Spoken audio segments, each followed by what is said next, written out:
there are a whole host of various different reasons why maybe you aren't performing as well as you would like to on World of Tanks console, and today's video is going to showcase some of the reasons why people struggle with this game, how you can overcome them, and ultimately how you can hope to get better. You might not take in every single tip that we have in this video, but of course you can always come back and revisit it if you want to go over some of the information that we have in here. However, there'll be little bits of information both for new players, older players, and of course people that have been playing for a little while. Now, first things first, what are we going to start off with? Well, I think the key thing that most people need to realise is that there are some things in the game that just make you 100% better than someone else, and it doesn't come in the form of your own knowledge set, it doesn't come in the form of your own playstyle, it actually comes in what you're playing. There are some vehicles that of course are just flat out better. I'm looking directly at one right here, the Panzer V4. Now, I'm not saying that you should be playing these vehicles, I'm just highlighting that sometimes you might think you're doing it quite bad, but actually you're coming up against vehicles like this, which Wargaming hate / love to add into the game. Anyway, regardless of those vehicles, how can you actually combat those scenarios? Well, there are a variety of different things that you can do as a player on World of Tanks console. The key things that you must do, that you must learn, is of course with anything you need to do your research. If you're jumping into the game, or even as a new or a veteran player, if you jump into the game and you're not necessarily up to date with some of the key information, then you're going to find it a little bit of a struggle to get into the swing of things. It's going to take you more and more games to be on the same level as some of the other players that already play this game. Now, that might seem very obvious, but it's going to tie into a lot of the things that we're going to talk about. Now, you can have research in various different things, and I don't mean just simply researching your vehicles. I'm on about actually looking at the vehicle that you're playing, analysing, hang on a minute, what is this vehicle supposedly good at? What are the best factors of the tank, and how can I adjust my playstyle to best use the tank? Now, how can you adapt the tank and how can you do it without having to impact your gameplay? Before you even get into the gameplay itself, you can do a few things in the garage, and I'm sure anyone that's been playing this game for any length of time knows all about the commander system. But for those of you that don't, and for those of you that do know what it is and don't know what perks you should be picking, then we're going to go over a couple of very crucial ones that you're going to be wanting on every single one of your tanks. And the first one that we're looking at is actually the first one I pick on pretty much all of my crews, and that is Sixth Sense. So this perk gives you so much information about how the gameplay is developing when you're playing in the game. And now most people think, oh, it just tells you when someone's going to see you. No, what it actually does is it tells you when you are available to be hit, and it actually tells you when you're available to be spotted by opponents, which, hang on a minute, no one's around me, I've just been spotted. What does that mean? Well, it means that someone is nearby to the point where they can spot you, which means someone is in the vicinity. If you go around a corner and you get spotted and your sixth sense goes off, that means that there's someone around that corner that was suddenly able to view you. Therefore, if you're down a narrow corridor and you didn't spot them, and that's the only point at which there could have possibly been an opponent, then they're going to be down the corridor. It's a very simplified version of what this is, but this is super useful. It means that you now know that there is an opponent down that corridor, so don't poke it, don't move around there, and it means you can kind of discuss what you're going to do in your own head as you decide your game strategy. And of course, if there's only 2 tanks left alive, and you go around that corner and find out that you get spotted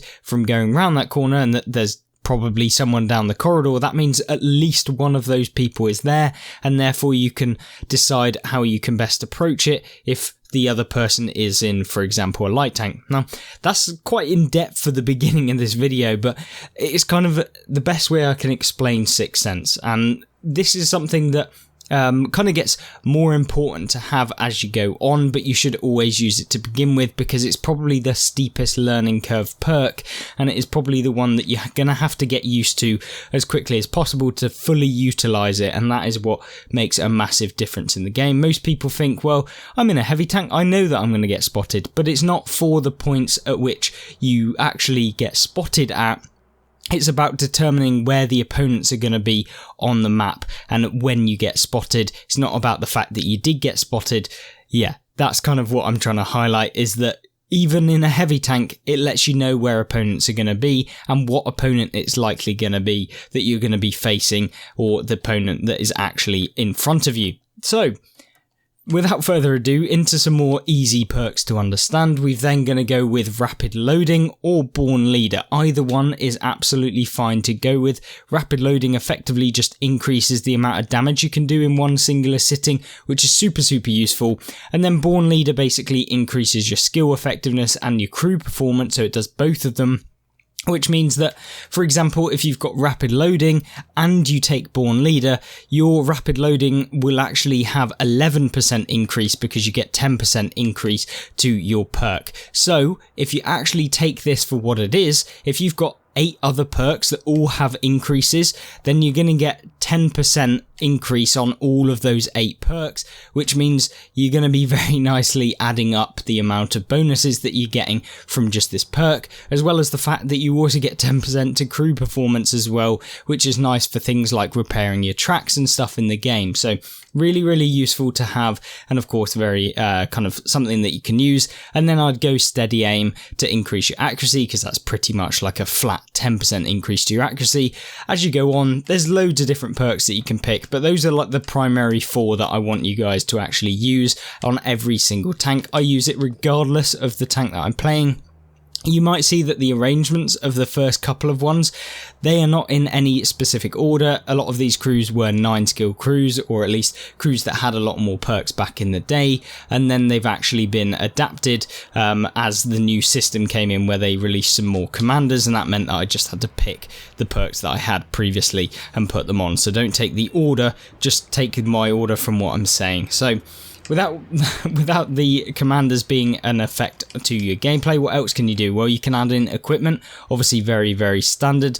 You know all about equipment, I expect, and the benefits of it. It just gives you a flat out bonus, and so you want to be looking at the equipment in specific. And we've actually done a full equipment guide on the channel before, so I will leave you a link to that. I'm not going to go super in depth into it because that video will better explain everything, and I don't want to convolute this whole tip video with just equipment and commanders. Now then, not only that, remember to put your camouflage on, because remember, camo actually does impact your visibility in the game. You can be 4% more likely to avoid being detected, or at least it reduces your detectability, so it's harder for you to get spotted in the game by 4%. So make sure that you've got all of these on where possible. Obviously it does cost silver, which is a little bit of a pain, especially when you're first starting out in World of Tanks, but where you can afford it, it is definitely beneficial for you to do. Now then, remember, premium rounds are just better, so if you can fire premium rounds, much like the camouflage, you should be. Don't just continually load them though. What I mean by that is, if you can have premium rounds in your tank, they are a significant advantage, especially when you're bottom tier, or when you're in a tank that is the kind of weakest in a tier. Like, for example, if you're playing a terrible tank, like, I don't know, the 25 TP, for example, is not a particularly an amazing tank, especially when you stock. So having premium rounds is super beneficial, and you'll be able to actually deal some damage rather than being kind of munched by a lot of the Panzer 5.4s and stuff that YOLO round at the low tiers. Now then, I kind of feel like we've gone over the actual kind of benefits and the stuff that you can put on your tank. Obviously there's consumables which you can put on. You should be using large repair kit. Then you should prioritize your med kit, so make sure you have either the standard or the premium. I actually use the standard med kit 90% of the time, even though I can afford to use the enhanced. There's just not much point. And then I always used enhanced rations. That is the kind of highest priority kind of consumable that you can put on if you are going to pay for the 10,000 silver every single game. That is the one you want. So with all of that kind of min-maxed on your tank, what else can you do?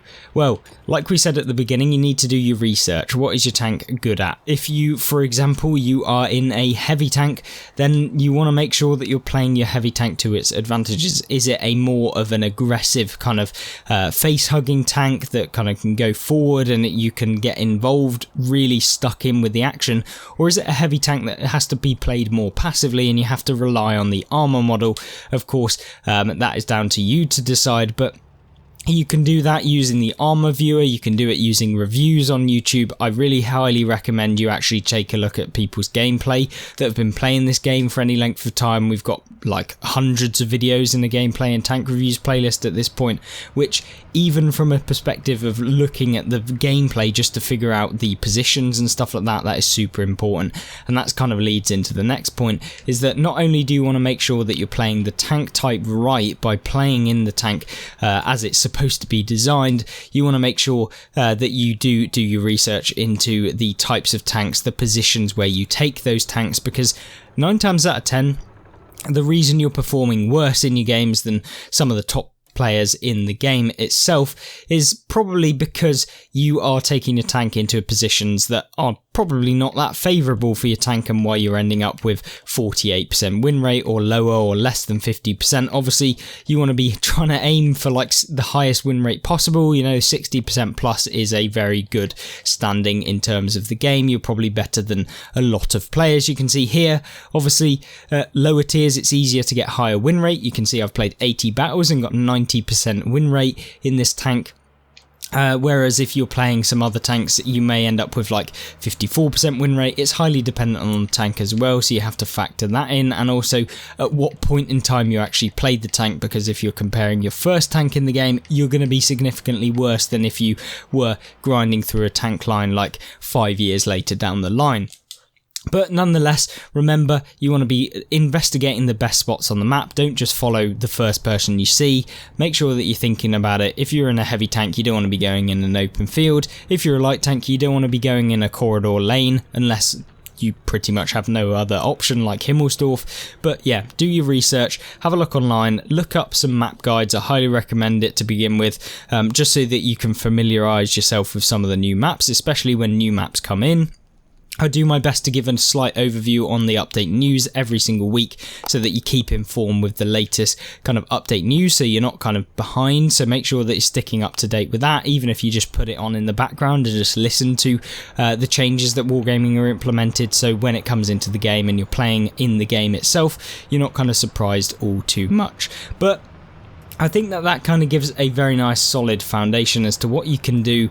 It seems like a pretty talkative video where I'm kind of talking at you, but we will get into some videos where I'm going to showcase positions, places where you can go in the game that are going to help you out. But I think we need to give the core foundation as to things you need to be thinking about when playing your tanks, how you can play them before you actually jump in and go ahead and actually give them a go, so that you are in a good stead. I'm going to leave a link to 2 fantastic videos that I've done on the channel previously that talk about how you can get better faster and how you can actually get better in World of Tanks, the top 5 tips and stuff like that that can be really beneficial. There may be some overlap, but they are really good, useful guides to actually have a look through, and of course you can make your own mind up if you want to have a look at them. They're pretty detailed. I think they're like 30 minutes each, so yeah, you can always jump back to them and vice versa, come back to this video if you want just a little brief overview. But hopefully this will be the first of many guides coming out within the next year or so, and hopefully it will be beneficial for you. I hope to see you in one of those videos on screen right now,